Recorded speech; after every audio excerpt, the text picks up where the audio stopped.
চৌপাই গগন চড়ি রজ পবন প্রসঙ্গা কিচহি মিলি নিজ জল সংজ্ঞা মাধব অসাধু স্বজন সুখ সারি সুমিরহি রাম দেহি গণি গাড়ি তুলসীদাসের ভাবার্থ বাংলা অনুবাদ যেমন ধূলিকণা বায়ুর সঙ্গে আকাশে উঠে যায়, কিন্তু পরে মাটিতে পড়ে কাদা নীচ জল এর সঙ্গে মিশে অপবিত্র হয়ে যায়, ঠিক তেমনি সৎসঙ্গ একজন নীচ লোককেও উন্নত করতে পারে, আর কুসঙ্গ একজন ভালো লোককেও অধপতিত করে।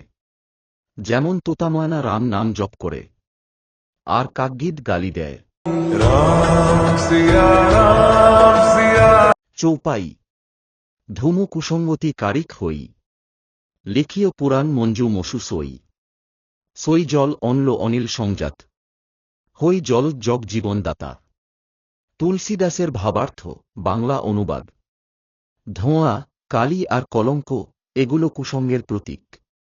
চাই সেটি সুন্দর কাগজে সুন্দর কালি দিয়েই লেখা হোক না কেন, কুসঙ্গ সবকিছু কলুষিত করে ফেলে।